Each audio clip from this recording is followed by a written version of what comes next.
자, 여러분 안녕하십니까? 자, 챕터 11장 24번 문제 같이 풀어보도록 하겠습니다.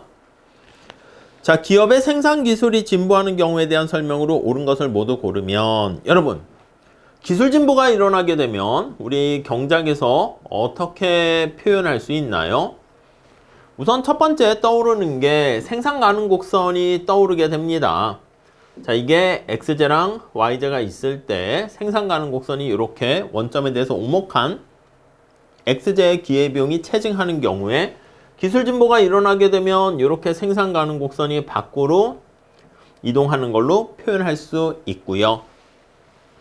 그 다음에 이제 만약에 뭐 노동만 이렇게 표현하고 생산량 Q라고 표현하면 생산함수가 뭐 이런 식으로 보통 많이 그리죠. 이렇게 체증적으로 증가하다가 S자 형태로 이렇게 그리는데, 이게 이렇게 위로 올라가게 되면은 이게 바로 기술 진보가 있다, 이렇게 표현할 수 있고요. 자, 노동과 자본을 같이 고려하는 경우가 우리가 등량곡선이라 볼 수 있는데, 이렇게 Q0라는 생산량을 동일한 생산량을 달성할 수 있는 노동과 자본의 투입 배합을 나타내는 것인데, 기술 진보가 일어나게 되면 여기 나와 있는 등량 곡선이 안쪽으로 이렇게 이동을 합니다. 오케이? 자, 그리고 이제 비용 함수에서도 표현을 할 수 있죠. 비용 함수에서 생산을 하는데 기술 진보가 일어나면 평균 비용 함수라 할게요. U자 형태로 되어 있을 때 요게 이제 밑으로 이렇게 내려가게 되면은 똑같은 양을 생산하는 데 있어서 기술 진보 혁신으로 인해서 평균 비용 단가가 떨어진다, 이렇게 표현할 수 있을 겁니다. 잘 이해되시죠?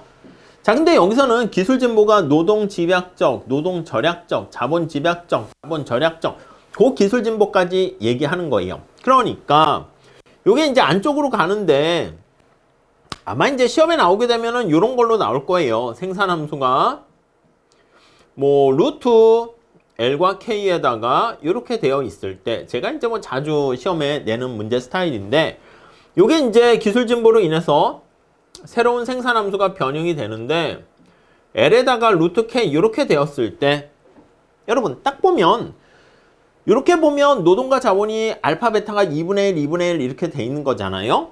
근데 밑에 이렇게 돼버리게 되면 노동의 가중치는 1이고요. 자본의 가중치는 어떻게 됩니까? 2분의 1이잖아. 그러니까 노동이 훨씬 더 생산하는데 기여도가 큰 거야. 그러면 노동을 L을 더 많이 사용하는 노동 집약적, 이렇게 볼 수 있겠죠. 더 사용하는 거니까 집약적 기술 진보. 여러분, 노동을 집약적으로 더 사용한다는 얘기는 자본을 덜 사용하는 거 아니겠습니까? 그래서 이게 이제 표현하는 방법에 따라 다른 건데, 노동을 집약적으로 사용하면 자본을 덜 사용했다, 그렇게 그냥 보시면 돼요. 그래서 자본 절약적 기술 진보다, 이렇게 보시면 되겠습니다. 그 정도까지. 자, 문제 보면서 정리할게요. 우선 기억 봅시다. 자본 절약적 기술 진보는, 여러분 아무튼 자본을 적게 사용하는 기술 진보인데, 기술 진보가 있게 되면 평균 비용이 하방으로 이동한다, 이거 맞는 얘기죠. 근데 하방으로 이동할 때 여기 등량 곡선에서 이제 뭐 기울기가 어떻게 변하겠지만 하방 이동한다, 맞죠? 등량 곡선도 안쪽으로 이동한다, 맞죠? 네, 이것도 맞습니다. 원점 쪽으로 안쪽으로 이동한다, 맞습니다.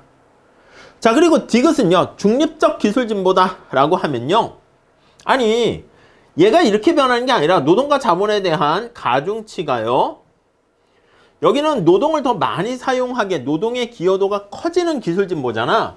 근데 중립적이라고 하면 노동과 자본에 투입하는 그 비율이 변함이 없는 거야. 그러니까 새로운 생산함수가 이렇게 LK 이러한 꼴로 그냥 변하는 거야. 그럼 이거 2분의 1, 2분의 1에서 1, 1 이렇게 변하니까 훨씬 더 노동과 자본을 투입했을 때 생산량이 커지겠죠.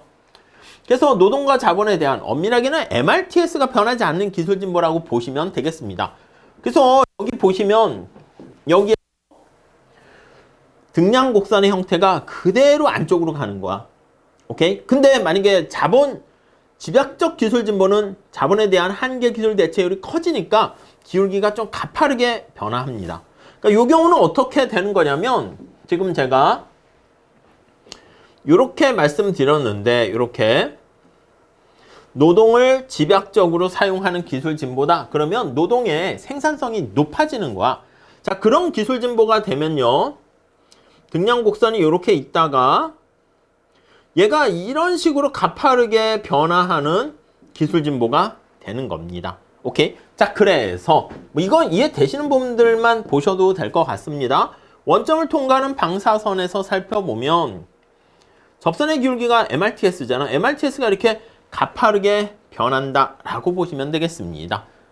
자, 근데 중립적이다 그러면 평행하게 이동하는 거야. MRTS는 변함이 없는 거예요. 그 정도 하시고. 자, 다음 리을 볼게요. 노동 절약적 기술 진보라 그랬습니다. 그럼 노동을 적게 쓰는 기술 진보야? 이윤극대화를 추구하는 기업 입장에선 노동 투입을 늘리고 아니죠. 여러분, 노동을 적게 써도 되는 기술 진보가 발생하게 되면 노동의 투입을 줄이고 상대적으로 자본을 늘린다. 이렇게 얘기해야 되겠죠. AI가 등장해서 숙련 근로자, 사무직 근로자에 대한 생산성을 확 올리게 되면 사무직 근로자를 더 적게 투입을 해도 되는 그런 상황 아니겠습니까? 그래서 기역, 니은, 디귿 요게 맞고요. 리을이 틀렸다. 이렇게 보시면 되겠습니다. 오케이, 잘 정리하시고요. 자, 이렇게 정리하시고 다음 시간에 이제 비용 함수 문제 같이 풀도록 할게요. 감사합니다.